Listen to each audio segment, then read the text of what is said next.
O 17 daw siya. Naniniwala ako kay Diva. Wala sa issue yun, nagkaano, sabi mo. Hindi. 17, tama. Oo, hindi ka naman talaga tumatanda siya, no? Pero, di ba, alam natin, bilang mommy at bilang married na, hindi maiiwasan na ma-stress ka sa bahay, di ba? So, how do you handle the stress? Siyempre sa mga kids, kay Dennis, kung nagkakaroon kayo ng tampuhan, paano ka hindi naaapektuhan? At ano ginagawa mo to handle stress? Normal naman kasi parang nakasanayan ko na yung stress na yan. Sa lahat ng mga pinagdaanan ko sa buhay, parang pinatatag na ako ng stress. Tsaka parang, well, si Dennis kasi napakabait na partner. So ang ganda ng tandem naming dalawa. Na pag ako yung nasa stress at hindi ko alam ang gagawin ko, siya yung, teka, ako muna, relax ka lang dyan. Matulog ka, yung, ano ka lang, anong gusto mo, yung ganun. Tapos pag ako rin, ako naman yung relax, siya naman yung nasa stress, ako naman yung mag-take over. Halika, ipapasyal kita, yung ganyan. So maganda yung team namin na hindi namin sinasabayan yung isa't isa. Na pagka nagkakaroon kami ng problema, kahit na yung problema namin dalawa, pag nag-aaway kami, pag medyo mainit na yung ulo, nahihiwalay muna kami ng kwarto. Magkukulong ako dito, doon siya sa kabila. Yung gano'n. Yung alam namin kung paano siya i-handle. Siguro sa tagal na, nakatulong yung matagal na naging kami. At nakilala na namin ang gusto yung isa't isa.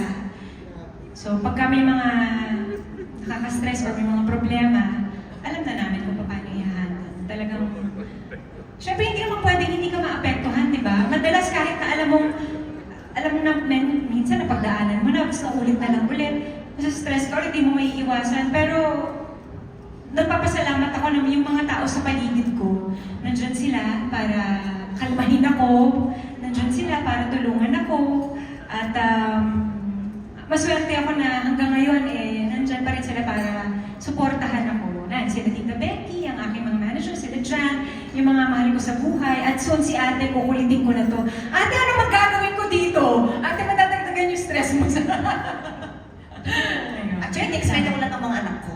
Di ba? Oo. Full of wisdom yan si Ma'am Ray. Sisenta ka niya ng mga inspirational quotes. Next question ko, Jen, kasi if I'm not mistaken, before, parang nagkaroon kayo ng plan na mag-migrate, di ba, sa Amerika. Parang balak niyo bumili ng bahay mo. Okay. Nakabili po kami. Oo, noon. Kaya kami nagpunta noon hindi dahil para mag-migrate, kasi hirap akong mabuntis.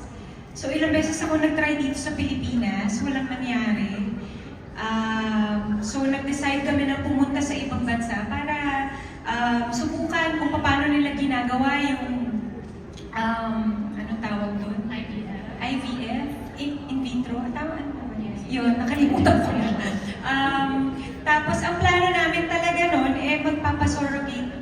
magpapasurrogate lang ako. Kasi syempre, gusto ko rin habang nagtatrabaho ako, hindi naapektuhan yung trabaho ko, continuous pa rin yung work ko, kahit na inaantay namin yung baby, ganyan. Tsaka doon, legal di ba dito parang hindi pa ganun ka. So yun lang yung ginawa namin doon. Nag-harvest ako ng egg, tapos freebies, hanggang ngayon nandun pa rin siya. Naunahan na siya ni Dylan. Sabi niya, nauna ako sa inyo, nauna ako kay Dylan bakit hindi pa? So yun, andun pa rin siya. So kung mag-decide man kami na mag-baby ulit, at least meron ng boy siya So sa ngayon, wala pang plans na i-push through yun? Wala pa po ulit. Kasi maliit pa si Dylan yung bunso namin, 2 years old pa lang, so gusto kong mag-focus sa kanya, i-enjoy yung childhood na kasama rin ako. Kasi hindi ko na-experience yun kay Jazz. Dahil kinailangan kong mag-work agad after kong manganak dahil nga single mom.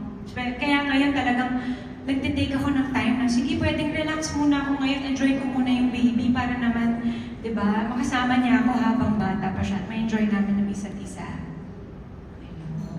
Okay, last question, Jen, for Jenna. Kasi sabi mo nga nasa movie production na rin kayo ngayon.